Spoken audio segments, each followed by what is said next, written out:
So, a very good morning. The question number 5 from the last paper. This is the contemporary issues in accounting. This is might be your last paper.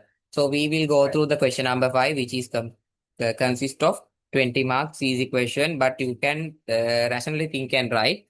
So the Sri Lanka Housing Bank PLC. This is a bank. You want to enter to the scenario. This is a housing bank PLC. Is a public limited company. PLC stand for public limited company. Incorporated as a specialized bank for providing banking facilities for housing development. The following information has been extracted from the interim financial statement for the bank ended of 30th October 2023. So the income statement, the first column depicts for the interim and these corresponding figures. The last year comparatives should be there at the this 5 million something like that. Okay.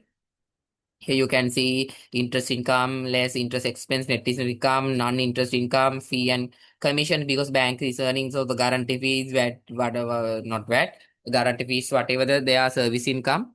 So the net gain or loss from derecognition and disposal of the financial asset, net gain or loss, it can be there under the amortized cost. So you know that financial asset is measured. I'm not going to discuss the SLFRS 9. The financial asset may be either amortized cost, fair value through profit and loss, or fair value through OCI based on the business model and risk PPI test. So the amortized cost is the business model is contractual cash flows solely from principal and interest and held for collection the contractual cash flows. If you let Google it, go to the Google and amortized cost under SLFRS 9 financial asset, what is it just mean? Just Google it and Google will give you answer under SLFRS 9 financial asset that is measured at amortized cost if it is meets two criteria. Asset held in the business model that is objective to collecting contractual cash flows that is principal and interest that is contractual cash flows give rise to solely principal and interest SPPI solely is for solely payment for principal and interest recognizing the interest income using effective interest method. So it can be either discount or the premium bonds when it comes to the bonds. So no that much detail. Operating income less impairment charge reversal impairment loss gain or loss like not impairment it is not a gain actually I'm wrong impairment debit for it is a expense the P&L net operating income personal expense depreciation other expenses profit before VAT VAT on financial services because bank is giving financial services that is liable for pay VAT on behalf of the IRD operating profit after VAT profit before tax, income tax expenses as per the IRD requirements, profit for the period, EPS earning per share, number of shares issued, total asset is given, return on asset is given.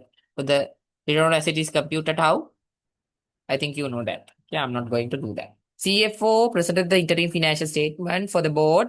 30th October ended with comparative figures with significant efficiency and management is very high. However, the board of directors profit for the period shown in the financial period are due to gain of sale of treasury bond during the period mislead the overall picture. This is a mislead. The board is argue that because the previous year no nil, then this year the interim statement shows 2.5 million something like that. Okay. So therefore, the board of directors suggested that the gain from sale treasury bond should be presented after the operating profit, which provides meaningful information. As per the board's inside board suggestion, they are suggesting that this is deteriorate or this is exaggerate the not deteriorate, exaggerate the financial position. So the not the operating profit, the financial overlook. So they suggesting that it should not be a part of the operating profit. Therefore, it should be after the operating profit should be shown. However, the CFO explained this is comply with IFRS and the CSC and CBSL requirement. That is the CFO's justification for thus. Finally, the board of directors suggested obtaining a third-party view from the reputed audit firm, let's say EY or the KPMG or the KPMG or the Deloitte or the PwC, PricewaterhouseCoopers, whatever the audit firm, or let us you. Assuming that you are the senior manager of the audit firm, write a letter to the Sri Lanka Housing Bank. This is the above issue to present a financial statement. Your memorandum should be justified with the information obtained from relevant standard. This is IFRS 9. If we can use the IAS 1, the presentation of the financial statement, but you know that now IAS 18 should be there. I don't know with effective from what you may Google it. So before moving to that, I will show you a statement from a financial statement from the actual bank, which is the commercial bank PLC latest financial statement. So you can see interest income list, net interest fee and commission expense net. Here net gains of loss operating here, net gain loss from derecognition of the financial asset, fair value through OCI, and whatever the stuff is there. So if you can see that it also depicting because the bank is main operation is that the financial intermediation, they are primary dealers to the uh, traders, meaning government securities. Therefore, it can be recognized because they are operating activities. The CFO viewpoint is correct. Because treasury bond as a main operation, they are earning that income, right? Derecognition financial asset. So therefore, it is okay. I was saying simply you want to address the accounting standard. That is why accounting standard book is important. 15 marks. You can just write yes, okay, CFO agreement. 0 marks will be given. You will have a solid answer for get the at least 10 marks. Okay. So the chat GPT answer should be I will show you a letter to the board. Clear and concise. Your audit firm letterhead on a date to the board of directors, Sri Lanka Housing Bank PLC. So you appropriate salutation should be there. Dear sir, madam, the presentation of the gain of treasury bond as requested. We are reviewed the interim financial statement for the bank for the period ended 30th October 2023. Specifically, the classification of that gain from treasury bonds. That is the oversight. No, that is the issue here. 2.5 million, something like that. Relevant standard IFRS 9. So you want to refer IFRS the financial instrument. Requires gain or loss of derecognition measure that amortized case due to the recorded in the profit or loss. The standard does not instruct entity to treat these gains as a non-operating. The standard not specifically direction permits entity to classify income expense by nature. Banks normally present treasury-related gains and loss because that is a ordinary course of business because banks, when the bank's perspective is ordinary activity, therefore it is permissible. CBSL Act.